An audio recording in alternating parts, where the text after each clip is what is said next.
Kisah diawali dengan sebuah pesawat yang 15 menit lagi akan mendarat di Tokyo. Dan tampak seorang ibu bernama Marimuto, orang asli Filipina yang menikah dengan orang Jepang, yang kini sedang menikmati pemandangan dengan kamera yang selalu ia bawa. Di tengah orang-orang yang sibuk dengan aktivitasnya, ada Ayumu Muto, anak pertama Ibu Mari, yang kini dia sedang berlatih dengan kawan-kawannya di stadion untuk perlombaan lari estafet 400 meter.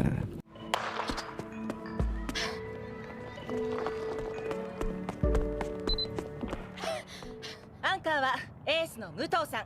はい。各自気を引き締めて欠点を修正、調子を上げていくようにね。みんな落ち着いて。 Namun tak lama kemudian gempa mulai mengguncang seluruh Tokyo dan ada adik Ayumu di rumah yang bernama Go yang tak terlalu memperdulikan dengan bencana alam ini karena saking seringnya dan masih sibuk dengan gamebotnya. Di sisi lain, sang ayah bernama Koichiro Muto juga merasakan gempa. Beliau diketahui bekerja sebagai konstruktor bangunan. Pak Koichiro sempat khawatir dengan keluarganya, tapi ia meninggalkan ponselnya membuat ia tak bisa menghubungi mereka semua, dan ia lanjut untuk bekerja yang sebentar lagi akan rampung.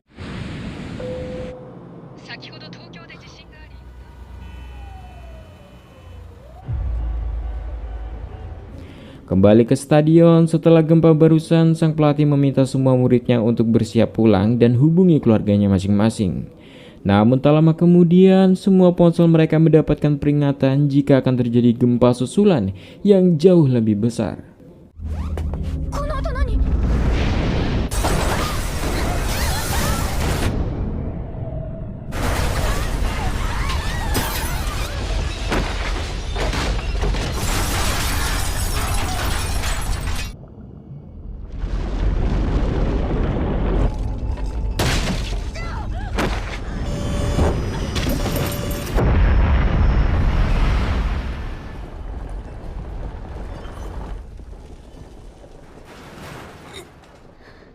Di momen ini hanya Ayumu yang selamat, namun ia melihat semua teman-temannya sudah tewas di depan matanya. Ada satu temannya yang sekarat bersimbah darah meminta bantuan Ayumu, namun mental Ayumu yang masih sangat ketakutan memilih untuk lekas pergi hingga kakinya harus tergores. Dan beruntungnya Pak Koichiro selamat juga berkat tali pengamannya dan menyadari jika hanya dia yang tersisa di sana. Sementara itu Go yang masih selamat tapi cedera berusaha merangkak untuk keluar rumah. Gempa barusan adalah gempa yang paling dahsyat yang pernah diterima Jepang, membuat semua bangunan jalan dan gedung hancur. Bahkan pesawat yang ditumpangi Ibu Mari terkena dampaknya. Di sini Ayumu berusaha pulang untuk memeriksa keadaan rumah. Begitu juga dengan Pak Koichiro yang memacu motornya menuju rumah walau jalanan masih cukup berbahaya.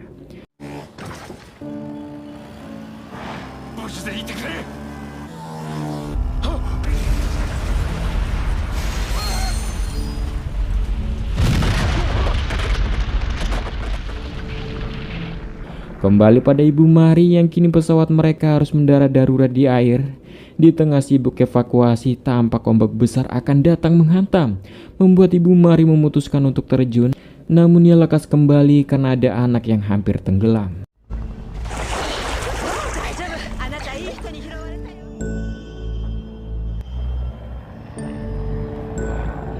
Pada sore harinya, Tokyo benar-benar kacau dan Ayumu harus kaget melihat keadaan rumah yang kini sudah benar-benar hancur berantakan. Yang bisa dilakukan Ayumu hanya mencari keluarganya di kerumunan banyak orang dengan memanggil-manggil mereka. Namun Ayumu yang melihat cahaya warna-warni di bukit, Ayumu tahu siapa yang menyalakannya. Begitu juga dengan Ibu Mari yang melihat cahaya itu, beliau pun bergegas ke sana.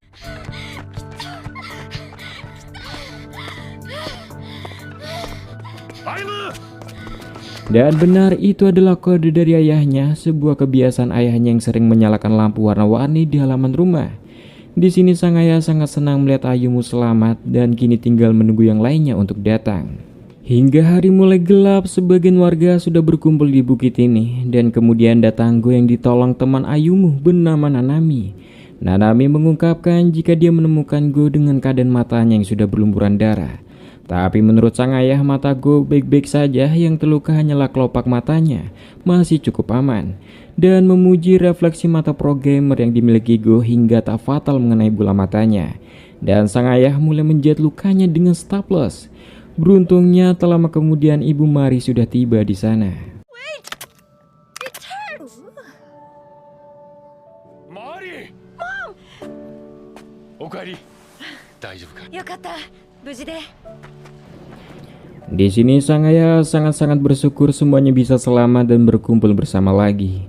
Dan supaya tak tegang, Ibu Mari mengajak keluarganya untuk berfoto bersama. Nanami senang bisa memfotokan mereka, tapi dia juga sedikit mengkhawatirkan keluarganya yang ada di kampung Fukuoka. Bersamaan kabar adanya sinyal, Nanami meminjam handphone Ayumu untuk menelpon keluarganya di desa. Namun tak lama kemudian Ayumu merasa bersalah karena dia sebelumnya sempat menelantarkan teman-temannya yang butuh bantuannya.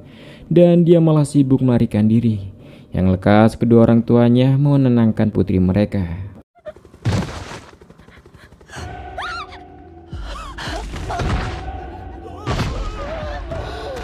Tiba-tiba Maya jatuh dari atas yang diduga jatuh dari helikopter yang hilang kendali. Tapi yang mengejutkannya ada banyak mayat di atas pohon.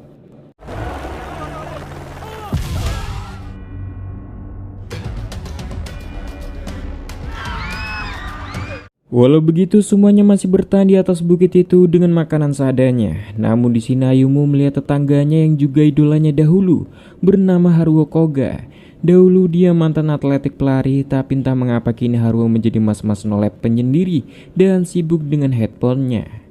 Keesokan paginya mereka semua terbangun akibat ledakan dari salah satu pabrik, ditambah ada kabar jika air mulai menggenang ke dasar bukit. Mereka yang mencoba mencari kabar di internet tak menemukan berita apapun terkait bencana ini dari media Jepang. Di sini Ayumu mengkhawatirkan rumah kakek mereka yang dekat dengan laut dan mencoba menghubunginya. Sayangnya tak bisa dihubungi, tapi beruntungnya ada pesan dari mereka yang barusan masuk. Jika mereka sudah mengirim semangka ke rumah, alias pesan ini sudah dikirim sebelum gempa. Walau Pak Koichiro tampak kesal ayah dan ibunya mengirim semangka bukannya daging, tapi Pak Koichiro juga hasilnya sangat khawatir terhadap kedua orang tuanya di sana.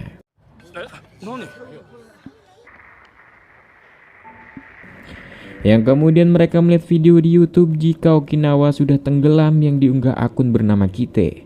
Walau banyak sempat yang tak percaya, tapi video itu juga dikuatkan dengan artikel-artikel terkait bencana itu.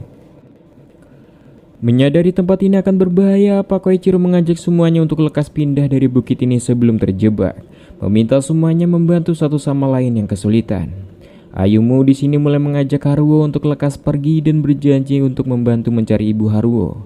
Namun Haruo memberitahu jika ibunya sudah meninggal.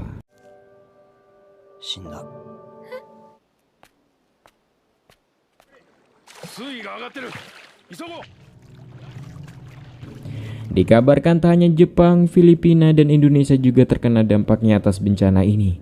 Tapi semoga Indonesia dan semua negara selalu baik-baik saja ya cuy, amin. Dan di tengah perjalanan mereka, Ibu Mari bertemu dengan anak yang sempat ia tolong sebelumnya saat tenggelam. Di sini sang ayah berterima kasih pada Ibu Mari karena telah menolong putranya. Hingga akhirnya rombongan mereka menemukan dua persimpangan jalan. Salah satu bapak-bapak ini memberitahu jika arah barat di Okinawa sangat berbahaya dan lebih memilih ke arah timur Ibaraki. Pak Koichiro memberitahu perihal adanya laporan jika daerah Ibaraki akan tenggelam, yang berarti akan sangat berbahaya ke sana.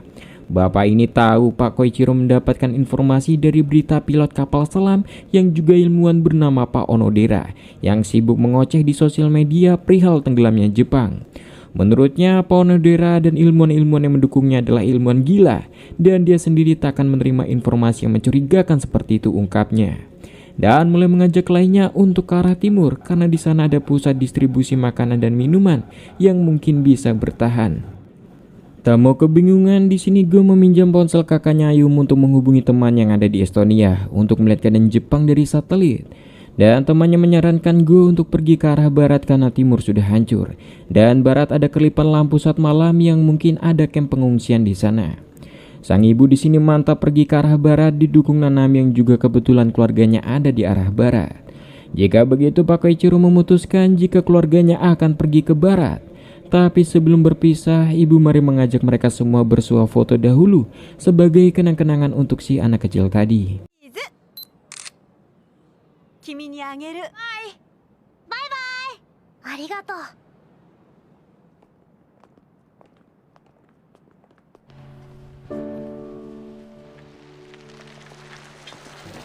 Setelah perjalanan yang lumayan jauh, Ayumu melihat pasangan tua yang putus asa di bahu jalan.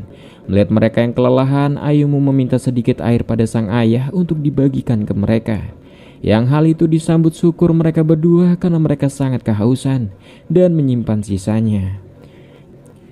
Ya, walau Ayumu tak berniat memberikan semua air minumnya karena itu adalah air terakhir mereka, ibu dan ayahnya tak mempermasalahkannya karena di depan akan ada peristirahatan yang mungkin akan ada air.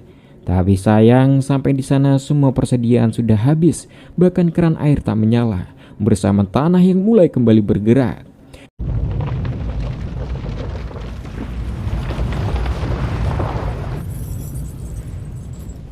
Dirasakan bahaya melintasi jalanan, takut tiba-tiba bangunan ambruk, sang ayah memutuskan melewati bukit. Walau sangat menanjak, tapi akhirnya mereka menemukan sumber mata air yang bisa diminum. Yang kemudian mereka mulai menyeberangi sungai untuk melanjutkan perjalanan.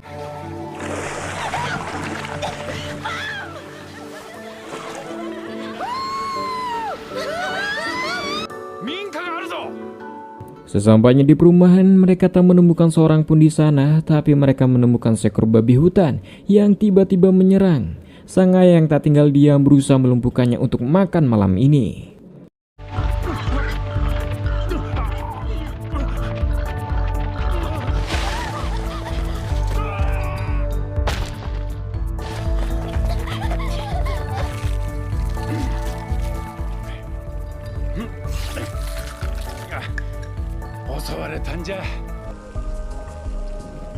Di sini Nanami memuji ayah Ayumu yang handal dalam bertahan hidup.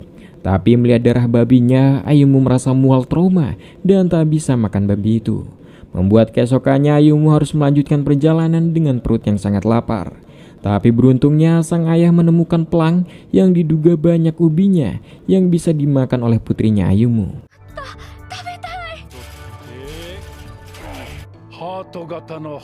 Dan benar, sang ayah menemukan ubi yang besar dan panjang dan masih terus menggali yang dalam untuk mencari ujungnya, tak mau ingin mematahkannya. Hingga akhirnya sang ibu butuh bantuan Go untuk menyiapkan yang lainnya. Dan Ayumu yang berkeliling baru menyadari jika wilayah yang dipagari ini adalah wilayah yang berbahaya karena masih banyak terkubur ranjau aktif sisa-sisa perang. Dan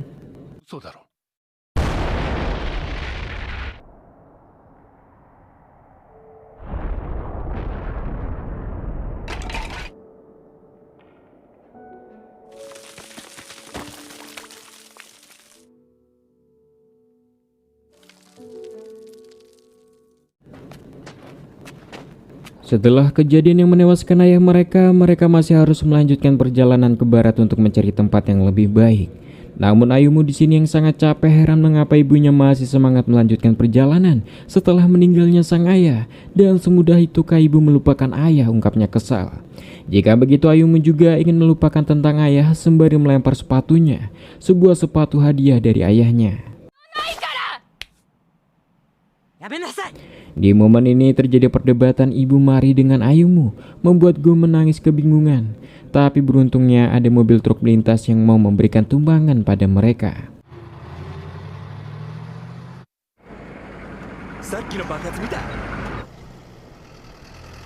Tapi sayangnya mas-mas yang memberi mereka tumpangan kurang baik, dia menyetir dengan mabuk. Hingga sampai di pom bensin, mas-mas ini kesulitan untuk mengisi bensinnya dan mulai menyusul Nanami yang berada di belakang pom bensin yang sedang mencuci tangan, berencana ingin memperkaos paksa Nanami. Walau Nanami berhasil memberikan perlawanan, mas-mas ini mempunyai alat kejut listrik untuk menggertak Nanami. Tapi beruntungnya Ibu Mari mengetahui itu dan tak tinggal diam.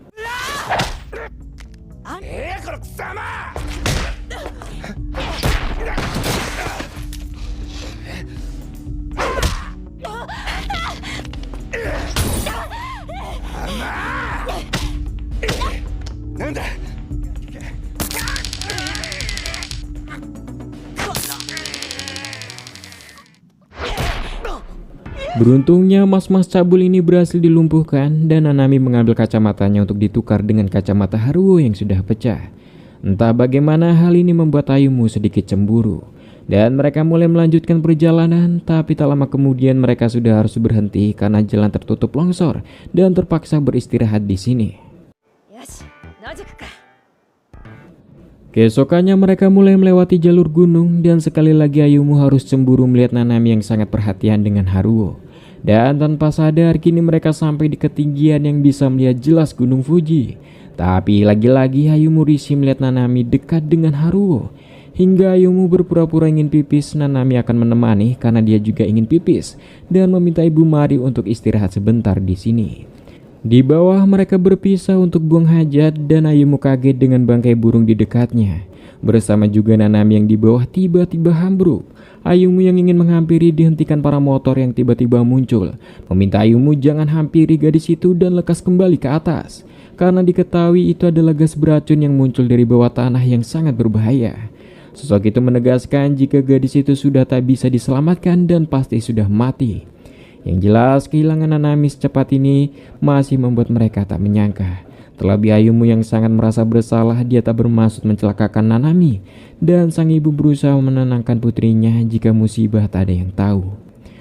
Para motor ini meminta semuanya berhati-hati karena lempeng dasar sudah bergeser. Banyak hal yang tak terduga terjadi. Entah Gunung Fuji akan meletus atau Jepang akan tenggelam. Semua mungkin saja terjadi. Bisa dalam 1 menit, besok, atau tidak sama sekali. Yang kemudian sosok itu pamit untuk pergi, meminta yang lainnya untuk berhati-hati ke depannya. Tapi Go mulai sadar jika sosok ini adalah Kaite, pemilik akun YouTube Kite yang ia tonton sebelumnya.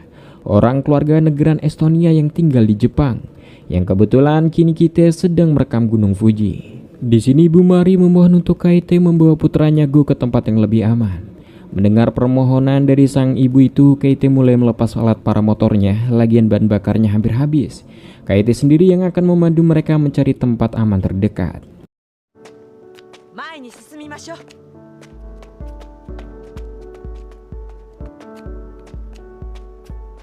Dalam perjalanan, Go mengungkapkan keinginannya jika dewasa dia ingin tinggal di Estonia, negeri damai dan modern. Dia tak betah di sini karena di Jepang sering terjadi gempa. Go tak suka tinggal di sini. Hingga akhirnya mereka sampai di sebuah minimarket untuk sekedar mencari makanan dan minuman.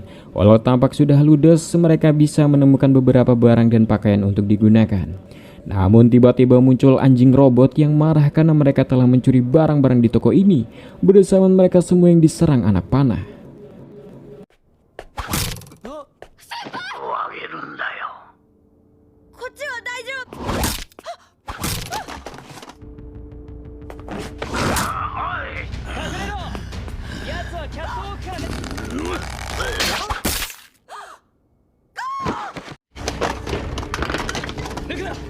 Beruntungnya Go baik-baik saja karena anak panahnya mengenai gamebotnya. Bersamaan muncul kakek tua pemilik toko ini yang meminta maaf karena telah menyerang mereka, karena ini adalah bagian bentuk pertahanannya di saat semua orang mulai menggila dalam situasi ini.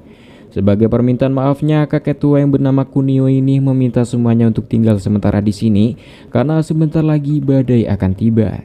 Dan kakek Kunio juga berusaha memperbaiki gamebotnya Go yang katanya sang kakek selagi buatan manusia dia bisa memperbaikinya. Dan di sini kakek sangat marah ketika Go menyilangkan jari seakan mengejeknya. Go memberitahu jika di luar negeri maksud simbol menyilang jari berarti semoga berhasil. Apapun itu alasannya, kakek tua ini sangat benci berbau asing, termasuk orang dan budayanya. Singkatnya, gamebot Go berhasil diperbaiki dan mereka makan malam bersama ditemani hujan badai.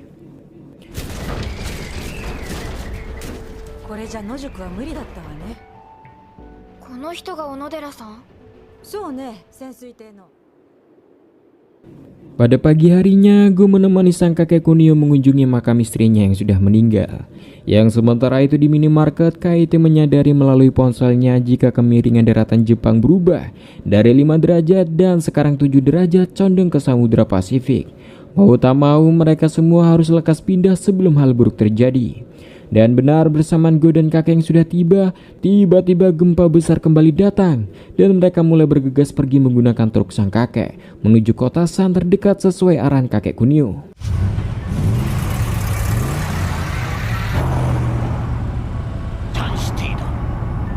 している保証はないがな。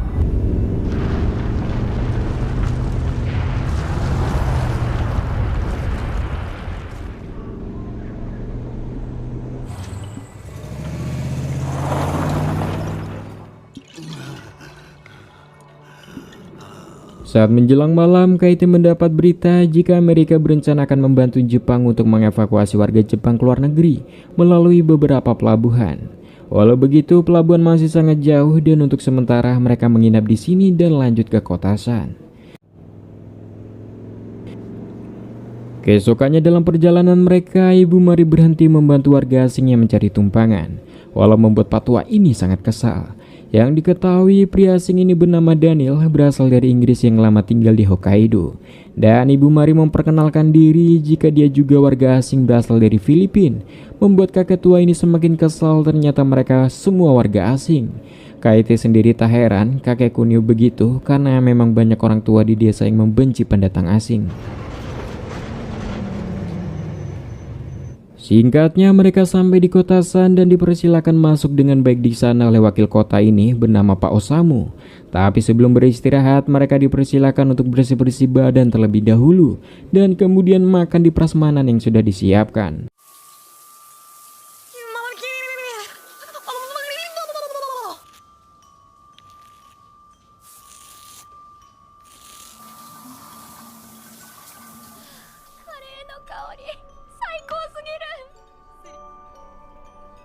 Walau hanya makan kare dan sayuran, Haru yang sebelumnya nyaris tak pernah berbicara sangat menyukai kare di sini, mengingatkannya dengan masakan ibunya.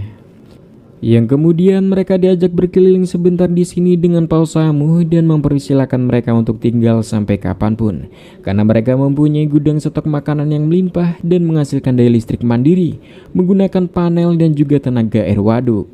Dan kemudian beliau menunjukkan kamar mereka yang berbentuk tenda nomaden Mongolia yang tahan gempa lengkap dengan kasurnya.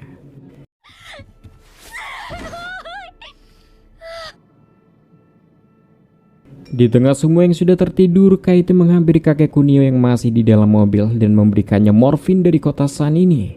Karena Kaite sudah menduga sejak dari kemarin sang kakek mengalami sakau. Kaite tahu kota ini memiliki ladang ganja yang oleh karena itu kakek mengajak mereka ke kota ini. Tapi sang kakek memberitahu jika tujuannya kemari bukanlah perihal narkoba atau apapun itu, tapi dia punya tujuan lain.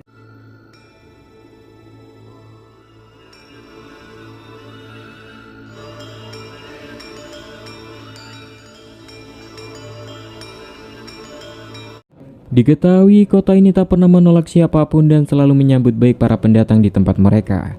Dan kota ini juga mempunyai komunitas yang tertarik dengan kemampuan pimpinan kota ini yang bisa berinteraksi dengan almarhum. Pimpinan itu sering dipanggil Ibu alias bernama Ibu Kanai, yang kebetulan hari ini beliau akan melakukan medium ritual berbicara dengan orang mati. Mereka semua yang mengikuti upacara itu dijelaskan jika ada anak bernama Tuan Daichi, simbol dari kota San ini, sosok anak kecil yang sebentar lagi berumur 10 tahun. Sosok itu juga yang sebagai perantara kemampuan Ibu Kanae untuk berhubungan atau berinteraksi dengan arwah yang sudah meninggal melalui barang-barang almarhum yang ditinggalkannya. Yoshie, 私の分まで生きてね。父の時計です。俺の声聞こえてたよな。俺を見捨てて逃げたよな。お前が死ねばよかったんだと言ってらっしゃいます。 Setelah acara barusan, mereka kembali bersuah foto dan akan kembali pulang ke tenda mereka. Namun Kaite yang masih belum percaya dengan kemampuan Ibu Kanai, kemudian dia meminjam kacamata Haruo, meminta Ibu Kanai sentuh kacamata ini karena ini adalah milik dari mendiang seorang pria. Ibu Kanai yang sebentar menyentuh memberitahu almarhum berbicara, "Aku yang menyuruh istirahat, jadi jangan khawatir," ungkap almarhum. Dan Ayumi mendengar itu sangat yakin jika itu adalah ucapan Nanami karena dia meninggal saat izin beristirahat, lebih tepatnya saat ingin buang air kecil di gunung.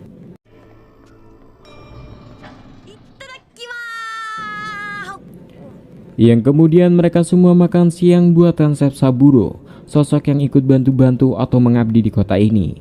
Dan Ibu Mari baru tahu dari Saburo jika di sini ada sekolahan.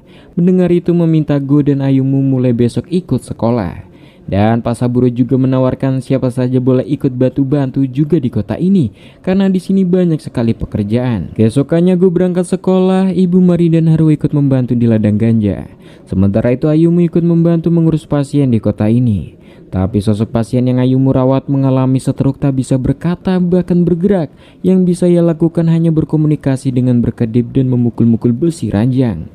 Tapi anehnya setiap beliau memukul besi ranjang dengan kukunya, gempa pun terjadi. Seakan beliau tahu kapan gempa akan tiba. Namun Ayumu masih ragu orang ini bisa menebak datangnya gempa dan menduga hanya kebetulan saja. Sementara itu Go ikut membantu Pak Saburo memasak dan Go baru tahu yang ternyata Pak Saburo mantan seorang pesumo. Pada malamnya diketahui ada pesta di kota ini. Ibu Mari yang berdua dengan putrinya menyadari rambut Ayumu mulai panjang. Dan Ayumu kemudian memutuskan untuk pergi ke pesta tersebut. Tapi sebelum itu Ayumu mengungkapkan keinginannya berbicara dengan mendiang ayahnya dengan bantuan Ibu Kanai. Ibu Mari aslinya malas berbicara ini dan beliau tak mengizinkan Ayumu melakukannya. Karena yang sudah biarlah sudah. Namun Ayumu kembali kesal menduga ibunya benar-benar tak peduli dengan sang ayah dan menuduh ibunya kini tertarik dengan Daniel, pria Inggris itu, membuat Ayumu kesal dan pergi.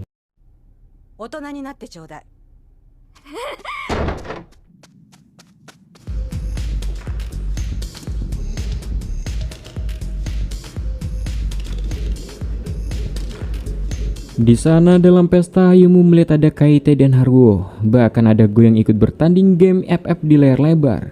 Yang sementara itu Ibu Mari yang ditemani Daniel merasa bersedih dan rasanya kata-katanya terlalu kasar pada putrinya. Hingga dia begitu marah. Daniel hanya menyarankan untuk Ibu Mari menghadapi Ayumu dengan lebih tenang saja, karena hatinya masih terguncang sepeninggal ayahnya. Kembali pada pestanya, kini Kaite mengajak Haruo untuk merebut panggung DJ-nya, meminta Haruo untuk melepaskan semuanya di sini.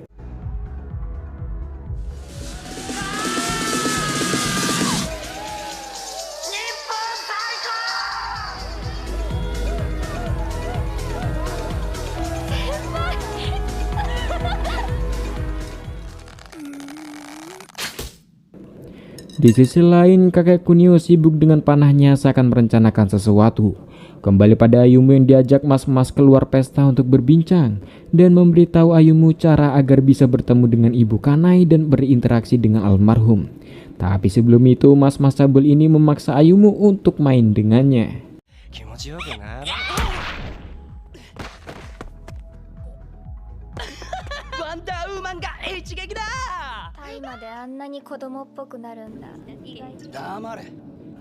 Tapi beruntungnya Ayumu yang pulang sudah merasa baikan dan sembari dicukur ibunya, Ayumu menyadari benar kata ibunya tak ada waktu untuk berduka atas kematian orang tersayang karena tak akan merubah apapun.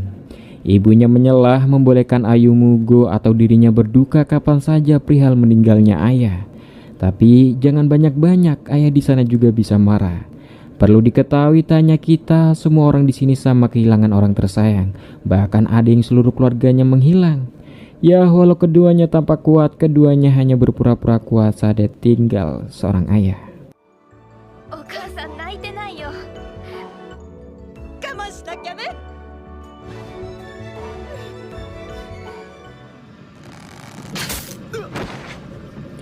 Yang sementara itu kakek Kunio mulai beraksi, entah apa tujuannya, tapi dia menerobos penjagaan ruang Ibu Kanai untuk menjemput Daichi untuk pulang.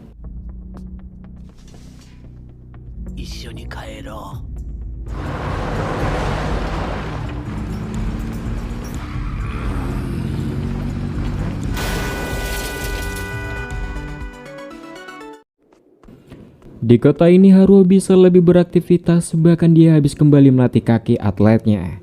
Namun saat makan mereka semua heran karena tak melihat kakek Kunio di sekitar mereka hari-hari ini.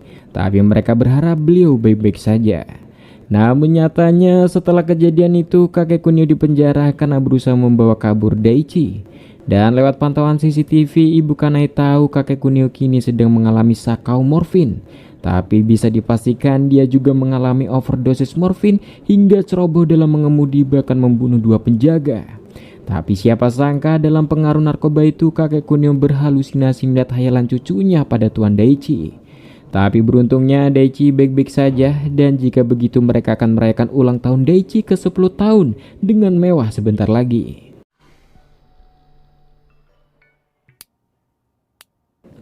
Sementara itu Ayumu lanjut merawat pasien stroke ini, melihatnya yang sering berkedip dan mengetuk-metuk besi ranjang seakan itu adalah sandi Morse, cara dia mengajak berkomunikasi. Untuk meyakinkan Ayumu meminta pasien itu berkedip sekali jika itu adalah sandi Morse, 2 kali berkedip jika bukan sandi Morse.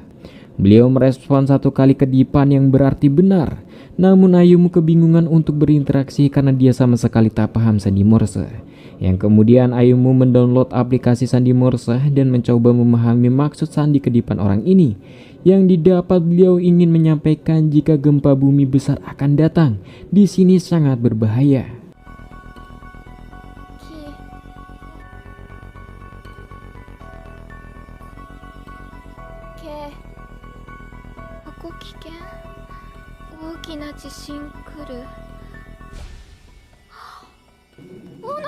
Sekian lama mencoba berinteraksi, Ayumu mulai menyadari jika di hadapannya adalah Pak Onodera, sosok pilot kapal selam sekaligus ilmuwan yang di awal mengoceh perihal Jepang akan tenggelam di sosial media.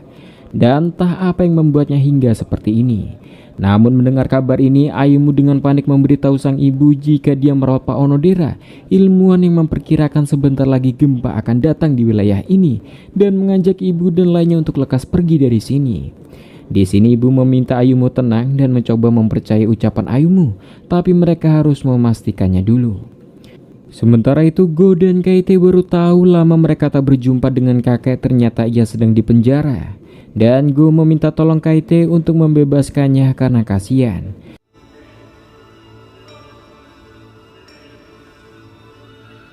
Dan pada malamnya tepat acara ulang tahun Daichi, Ayumu dan Ibu Mari menggunakan momen ini untuk mengabarkan pada semuanya jika tempat ini akan hancur karena gempa besar akan tiba, meminta mereka semua lekas pergi dari sini. Mendengar itu mereka hanya ditertawakan orang-orang di sana bersama juga kebun ganja yang tiba-tiba terbakar. Bisa dipastikan itu hanyalah ulah dari Kaito untuk membuat keributan dan membebaskan kakek Kunio yang kini sedang sakau. Namun benar, tiba-tiba tanah mulai bergerak.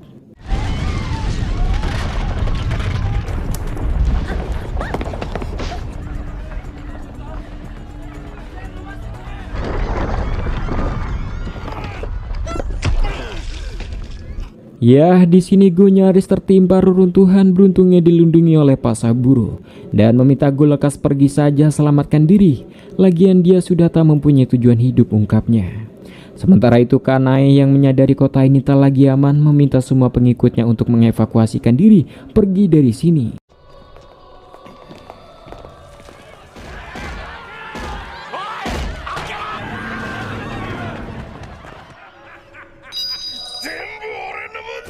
Alih-alih ikut pergi, para pembantu Ibu Kanae sibuk berebut emas yang jelas membuat Ibu Kanae kesal dikhianati semua para pengikutnya.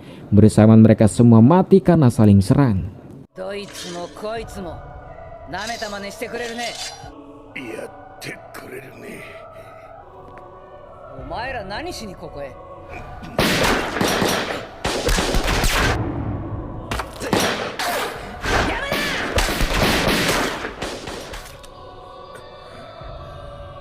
Sementara itu Pak Osamu memberi kunci penjara cuma-cuma, meminta Kite membawa pergi kakek Kunio dari sini. Alih-alih bergegas pergi, kakek Kunio juga malah meminta Kaite temani untuk menjemput Daichi. Kembali pada Ibu Kanae yang beruntungnya masih hidup yang sebelumnya sempat tertembak dan lekas menyusul Daichi di atas untuk mengevakuasinya. Dan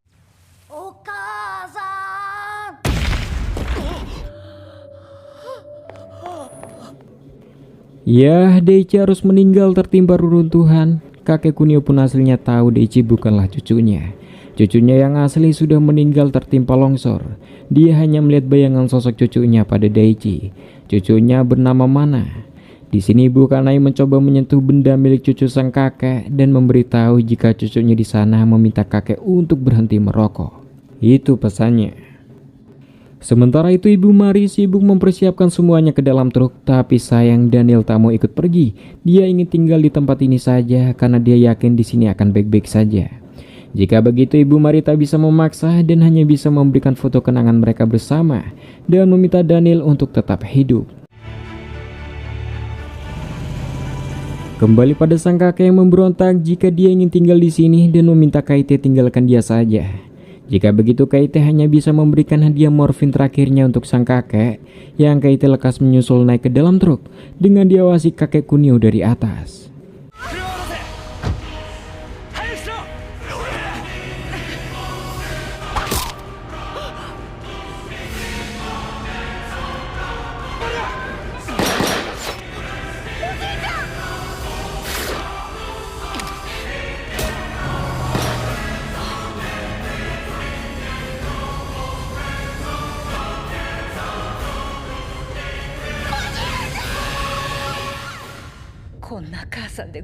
Yang sementara itu semua pengikut Ibu Kanai kembali berkumpul dan meminta izin menemani Ibu Kanai di tempat ini. Mereka semua sudah putus asa atas bencana ini. Terlebih ini sebagai ungkapan terima kasih mereka karena Ibu Kanai sudah mau menampung dan menyelamatkan mereka di kota ini. Oleh karena itu mereka meminta izin untuk menemani Ibu Kanai sampai akhir di tempat ini.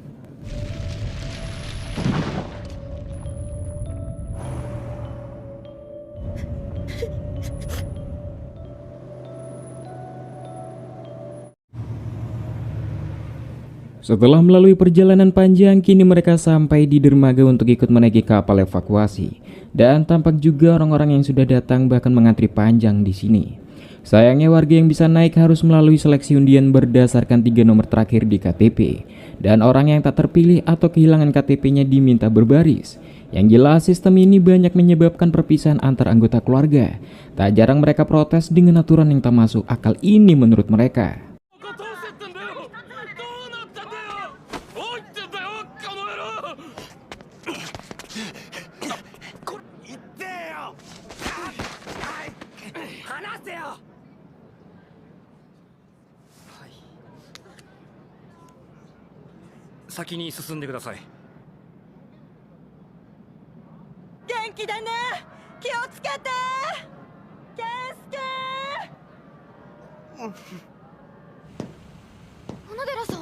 Di mobil, Ponodera mencoba berbicara dibantu Kaite menggunakan ponselnya, yang katanya Ponodera jika akan ada gempa datang di dekat Gunung Fuji.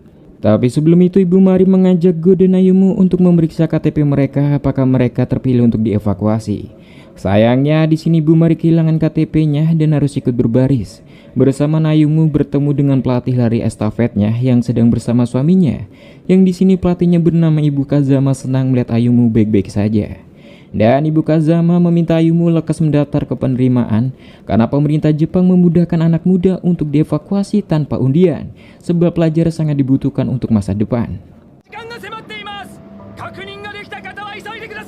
Karena kapal yang sebentar lagi berangkat, Ibu Mari meminta Ayumu lekas mendaftar dan naik. Mereka akan menyusul nanti. Meminta Ayumu untuk jangan tinggalkan kesempatan ini dan Ibu Mari mengajak Ayumu untuk berfoto bersama sebelum berpisah. Setelah diizinkan, Ayumu lekas naik dengan Ibu Kazama dan harus bersedih berpisah sementara dengan keluarganya.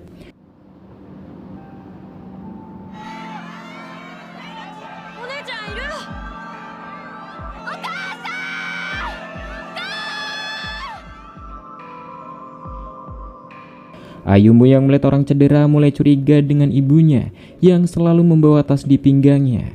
Dan setelah di-searching, Ayumu baru mengetahui jika ibunya menggunakan alat baterai pacu jantung.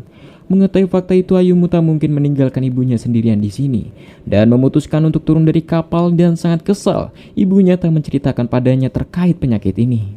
Ibunya meminta maaf dan meminta Ayumu untuk kembali naik. Namun Ayumu menolak ingin bersama sang ibu. Selagi Gunung Fuji belum meletus, Jepang tak akan tenggelam, ungkapnya.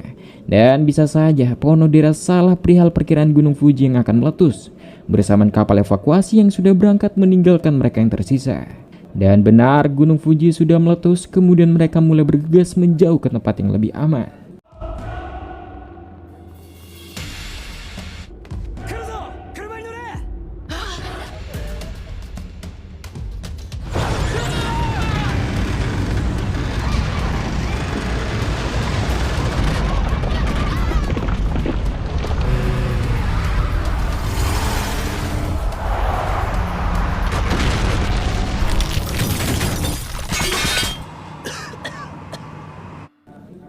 Setelah gempa mereda, sayangnya Haru harus tertusuk serpian besi, tapi beruntungnya tak mengenai organ vitalnya. Dan Kaite meminta Haru memakan morfin yang dia bawa sebagai bius selagi mereka melakukan operasi dadakan. よし止血しろ。多分大丈夫。運が良かったわ。ありがとう。 Di tengah Ibu Mari mengecas baterai alat pacu jantungnya, mereka masih berdiskusi. Menurut Pak Onodera, lempeng Pasifik menyeret lempeng Eurasia jauh ke bawah bumi dan bertumpuk menjadi magma. Momen akumulasi ini disebut dengan megalit. Tapi jika akumulasinya terlalu besar, maka akan runtuh karena bobotnya, yang bisa dipastikan negara Jepang akan tenggelam. Itu teori Pak Onodera. Bersamaan air yang mulai naik, mereka pun lekas berpindah. Di perjalanan mereka menemukan sekelompok komunitas orang Jepang yang menyuarakan dengan keras Jepang takkan tenggelam dan siap menolong orang Jepang demi kelangsungan bangsa mereka. Sampai di dekat komunitas itu, Pak Onodera memperingatkan yang lainnya untuk tidak pergi karena berbahaya dan dia memilih menetap di sini, sembari memberi pesan angka yang tak tahu apa maksudnya. Karena sudah tak ada waktu lagi, Kaite terpaksa membawa paksa Pak Onodera untuk ikut dievakuasi. Tapi sayangnya komunitas ini sedikit rasis dan mereka hanya mau menolong orang berdarah asli Jepang dan menolak membantu Ibu Mari dan anak-anaknya, tak peduli walau mereka setengah Jepang. What are you talking about?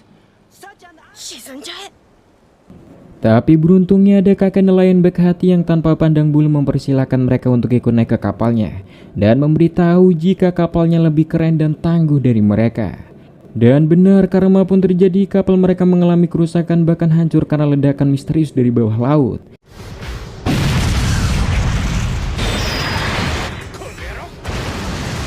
Namun juga membuat kapal kakak ini harus rusak parah karena terkena serpihan kapal mereka dan kini akan tenggelam.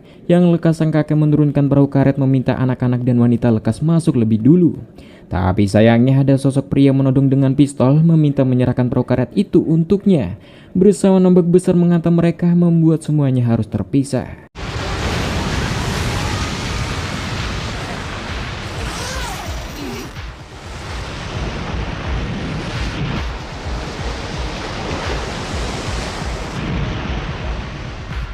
Singkat cerita, Ayumu, Go, dan kakek terpisah dengan yang lainnya. Di saat mereka terus mendayung, mereka semua kaget dan menyadari jika air laut sudah naik, menenggelamkan Jepang karena mereka kini melihat puncak atas gedung di depan mereka.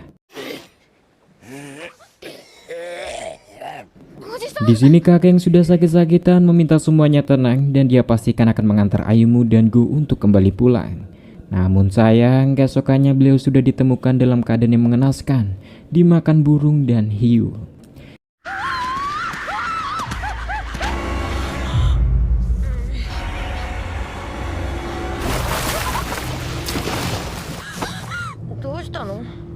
Di dalam perahu karet itu, Ayumu dan Go harus bertahan dalam situasi ini, termasuk situasi badai, ditambah tak adanya air minum sedikit pun atau makanan. Tapi beruntungnya Go ingat jika dia punya coklat Estonia yang sebelumnya diberikan Kaite padanya. Ya, walau sudah meleleh, tapi itu cukup lezat untuk membohongi rasa lapar hari ini.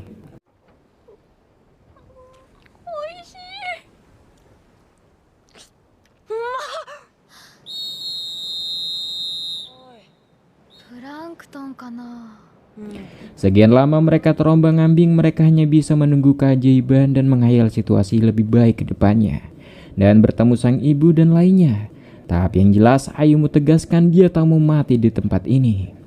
Bersamaan mereka berusaha menangkap paksa burung yang hinggap di perahu mereka untuk makan hari ini. Yang beruntungnya burung itu menelan banyak ikan laut yang bisa mereka jadikan sushi. Tapi tanpa sadar paruh burung itu ternyata melubangi perahu karet mereka yang mereka lekas bergegas menambal sebelum tenggelam.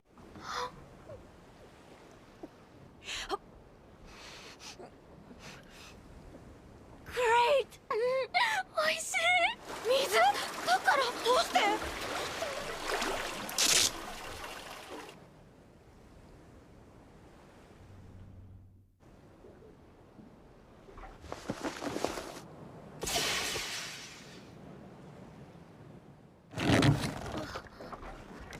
Ya, sekian lama terombang-ambing, akhirnya mereka bertemu. Yang beruntungnya sang ibu dan Haruo juga selamat, dan sangat senang melihat kedua anaknya yang baik-baik saja. Tapi sayangnya mereka juga berpisah dengan Kaite dan Pak Onodera, dan berharap mereka juga baik-baik saja. Tapi rasanya Pak Onodera dan Kaite menuju angka yang seperti koordinat yang Bilau tulis sebelumnya. Tapi Haruo tak tahu cara membaca koordinat itu. Go yang sering bermain FF sedikit paham perihal koordinat seperti ini, yang rasanya koordinat ini berada di sekitar timur Hiroshima. Tapi sayangnya mereka tak tahu mana timur dan barat karena langit tertutupi kabut vulkanik. Beruntungnya Go bisa membuat kompas sederhana memanfaatkan jarum yang dipanaskan. Dirasa sudah tahu posisinya, mereka bergegas ke arah timur Hiroshima. 東北東はあっちだ。 Let's go!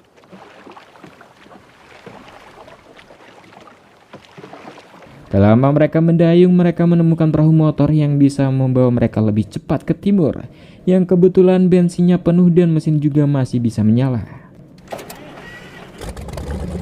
Tapi masalahnya tali perahu masih terikat di dermaga yang sudah tenggelam, ditambah mereka tak punya pisau untuk memutus tali perahu yang tebal ini. Bersamaan baterai alat bantunya yang sudah habis, Ibu Mari menghadap ke putranya Go dan memberitahu fakta jika aslinya ibu menggunakan alat pacu jantung selama ini, dan meminta maaf tak menceritakan hal ini. Jelas Go sangat kaget mendengarnya sambil menangis. Alih-alih bersedih kebingungan, Go bangga pada ibunya, karena ibunya ternyata ibu yang tangguh. Dengan kondisinya demikian, ibunya masih berjuang keras demi mereka semua untuk tetap hidup. Ibu Mari hanya bisa meminta maaf jika mengecewakan Go, karena alat ini sudah berbunyi bertanda baterainya sudah habis. Terlebih Ibu Mari sudah sering mengalami komplikasi dengan penyakitnya ini. Dan yang bisa ibu lakukan untuk sekarang mencoba melepas tali perahu dari dasarnya langsung. Biar dia saja, karena dia satu-satunya atlet perenang profesional di sini. Walau sempat ditolak Ayumu dan Go, Ibu Mari bersikeras tetap melakukannya. Dan meminta Go untuk jangan bersedih apalagi putus asa. Dan meminta mengingat jika dia memberi nama Go, berharap Go mempunyai ambisi semangat untuk terus maju. Dan meminta Ayumu terus berlari seperti atlet, tak peduli walau larinya lambat. Dirasa sudah siap, kemudian dia lekas menyelam untuk melepaskan tali perahunya. しょうがない。じゃあ許す。あなたがとっても可愛い。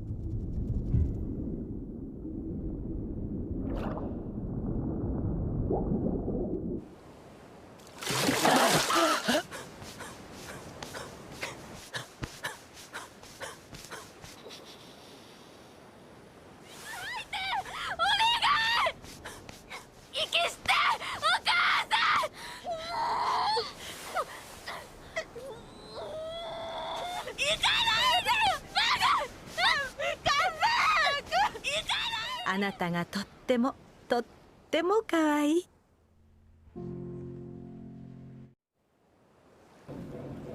Setelah kematian ibu mereka, kini mereka melanjutkan ke timur untuk menemui Kaite dan Pak Onodera. Dan beruntungnya di jalan mereka menemukan banyak air minum dan makanan yang terapung yang bisa mereka manfaatkan. Tapi di sisi lain mereka juga merasa bersedih melihat Jepang yang dahulunya cantik menjadi hancur seperti ini. Tak lama mereka melanjutkan perjalanan, mereka dihampiri kendaraan perang amfibi yang ternyata dikendari Kaite dan ada Pak Onodera di dalamnya, meminta yang lainnya lekas masuk ke dalam. Tapi melihat kalung Ibu Mari, Kaite paham jika beliau sudah tiada dan mengajak mereka untuk lekas masuk karena situasi yang masih berbahaya.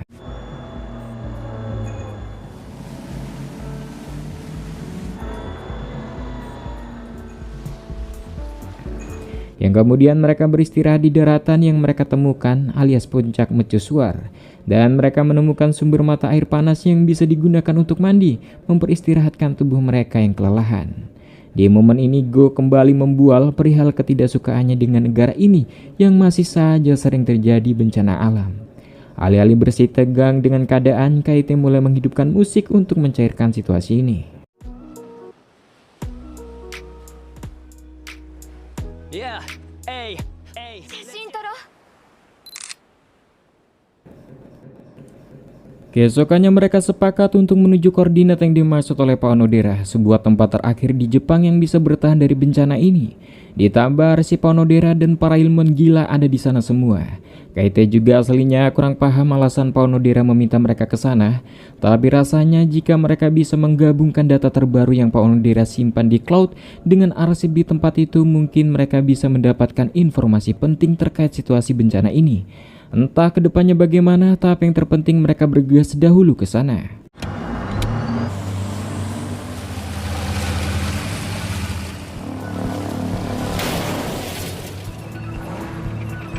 Kaite di sini tahu jika ruangan kerja Pak Onodera ada di celah tebing itu, meminta Ayumu dan yang lainnya turun dan menunggu di sini selagi Kaite menuju ke sana bersama Pak Onodera. Yang diketahui jalan menuju ruangan itu sudah dipenuhi air, tapi beruntungnya masih bisa dilewati. Dan hingga mereka sampai di ruangan kerja Pak Onodera yang dimaksud. Yang kemudian sesuai arahan Pak Onodera, Kaite mulai mencabut gigi rahasia Pak Onodera yang berisi drive USB tersembunyi. Dilanjutkan mengcopy seluruh data file penelitian bencana dari komputer kerjanya Pak Onodera. Namun juga bersamaan gempa yang kembali terjadi, membuat ruangan rahasia itu mulai dipenuhi air yang masuk. Dirasa sudah cukup, Kaite berusaha keluar dari sini dengan berenang, yang beruntungnya ada satu tabung oksigen di ruangan ini yang bisa digunakan bergantian. Namun dengan tanpa disadari Kaite, ternyata tabung itu bocor.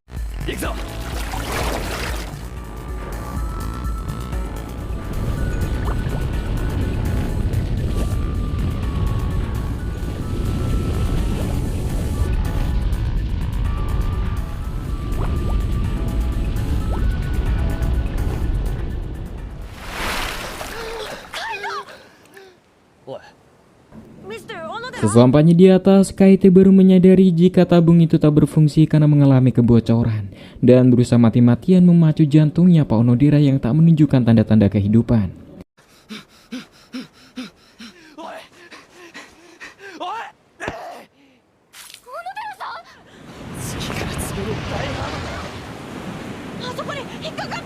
Ya, beruntungnya beliau kembali hidup, namun sayang ombak besar menyapu hard drive yang menyimpan semua informasi itu hingga tersangkut di ujung beton yang lumayan jauh.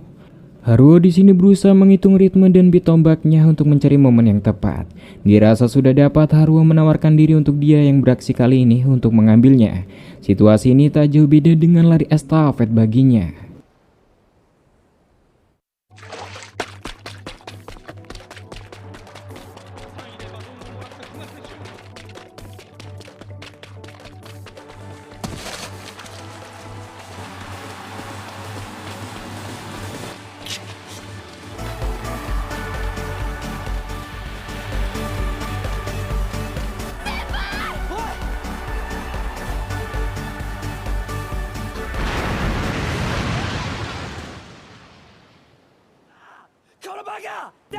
Ya, lagi-lagi mereka harus kehilangan kawan mereka secara tak terduga, membuat Kaite benar-benar kesal dengan situasi ini, meminta Haruo jangan main-main dan lekas naik dan kembali. Tapi kenyataannya Haruo memang hilang terseret arus besar. Walau menyakitkan, mereka masih belum menyerah, jangan sampai perjuangan Haruo dan yang lainnya sia-sia. Singkatnya mereka beristirahat di atas bangunan dan Kaite mulai menghubungkan drive itu ke ponselnya. Yang di sini Kaite baru menyadari jika Pak Onodera dan ilmuwan yang lainnya tak hanya meneliti bagaimana Jepang akan tenggelam, tapi juga memperkirakan daratan mana yang akan naik duluan. Ayumu yang mendengar itu sangat senang mendengarnya dan berterima kasih pada Pak Onodera. Dan menurut peta barusan, daratan yang pertama naik seharusnya tak jauh dari sini. Bersamaan Kaite yang menemukan beberapa drum, mereka gunakan untuk membuat perahu menuju daratan yang pertama akan muncul. Singkatnya mereka sampai dan seharusnya di sini tempat yang dimaksud, tapi rasanya butuh waktu untuk daratan itu kembali muncul. Entah hari ini, besok, 10 tahun, atau bahkan 100 tahun lagi. Tak lama kemudian, Kaite sangat senang karena dia menemukan plastik balon udara yang bisa dia gunakan untuk terbang.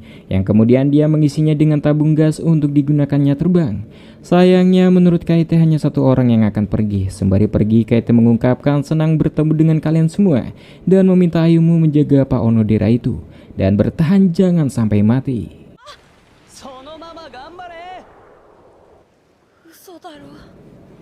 Jelas, Go dan Ayumu masih tak menyangka mereka ditinggal begitu saja oleh Kaite setelah sekian lama bersama. Namun tiba-tiba ponsel Kaite yang sengaja ditinggalkan berdering bersamaan mereka yang mendapatkan sinyal.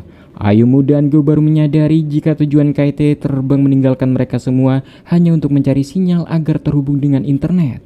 Walau Kaite harus mati-matian melawan badai angin di atas.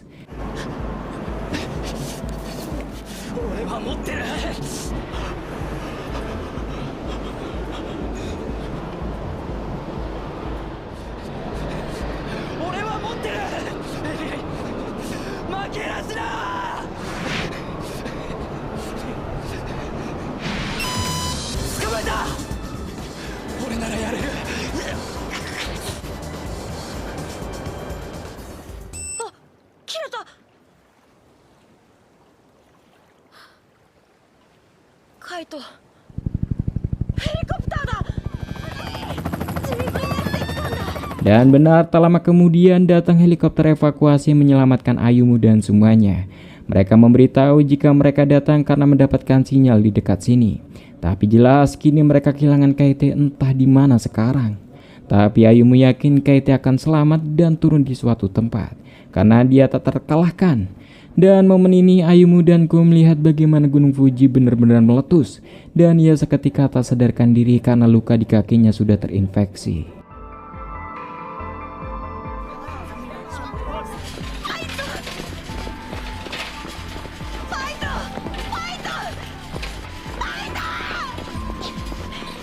Singkat cerita, Ayumu tersadar di rumah sakit Rusia. Go lekas memanggil dokter untuk diperiksa. Suster yang merawat menjelaskan jika luka Ayumu sudah terinfeksi hingga mengalami osteomilitis supuratif yang jika dibiarkan Ayumu bisa meninggal. Dan cara satu-satunya harus mengamputasi kakinya.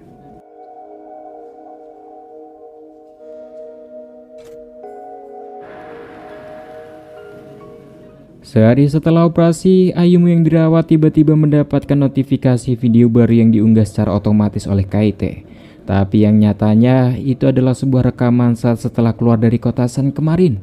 Mereka semua merekam diam-diam tanpa sepengetahuan Ayumu untuk diunggah secara otomatis di YouTube saat hari ulang tahun Ayumu. Di video itu, Kaite, Ibu Mari, Go, dan Haruo bahkan Pak Onodera memberikan ucapan selamat kepada Ayumu di hari ulang tahunnya yang ke-15 tahun dengan gembira. Yang jelas, rekaman ini mengingatkan kembali pada Ayumu kenangan baru saja yang hilang, membuat Ayumu menangis. Omedetou. Ayumu, tanjoubi omedetou! Happy birthday! これからもよろしく。いつもあなたを応援しているわ。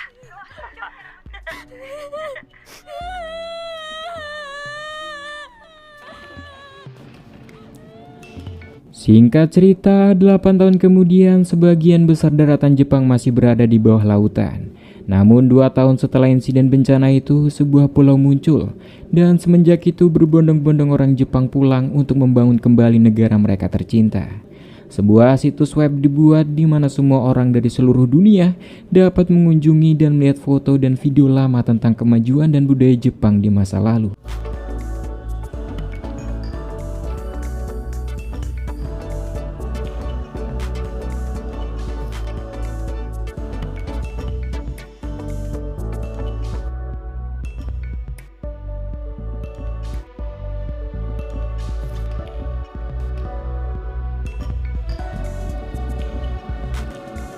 Dan menurut arsipi ilmuwan Pak Onodera dan kawannya Pak Tadokoro, walau daratan Jepang tenggelam, kemungkinan besar Jepang akan bangkit dalam 100 tahun ke depan. Terlebih diperkirakan akan ada pulau-pulau yang akan kembali muncul lagi, entah dalam 2 tahun, 5 tahun, 10 tahun, bahkan 50 tahun ke depan. Ayumu sendiri telah menulis novel terkenal tentang pengalamannya selama insiden gempa bumi itu bersama keluarga dan kawan-kawannya, yang siapa sangka banyak orang yang telah membacanya. Dan Go kini yang sudah dewasa mulai pandai berenang seperti ibunya.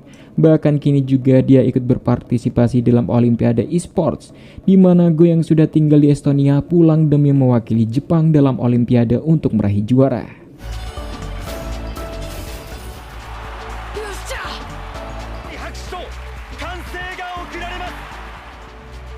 Omedetou, Go. Ayumu juga yang tak tinggal diam, dia kini dengan kaki khususnya juga ikut berpartisipasi dalam Paralimpiade mewakili Jepang. Sementara itu, Pak Onodera yang masih sehat berhasil menciptakan AI yang bertindak dan mirip seperti Kaite untuk melanjutkan akunnya. Namun entah masih hidup atau mati, tampak pria mirip Kaite atau mungkin itu adalah Kaite menyaksikan Ayumu yang akan melesat dari bangku penonton.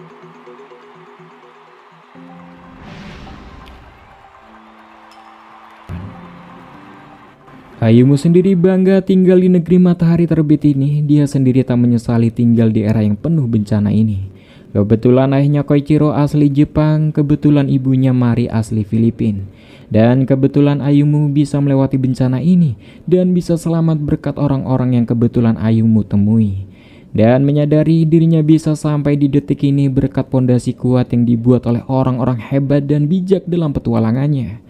Oleh sebab itu Ayumu tak mau terpuruk dengan trauma kejadian itu dan berusaha melihat ke depan dan bergerak maju demi bangsa dan orang-orang yang dia cintai. これから先生まれてくるであろう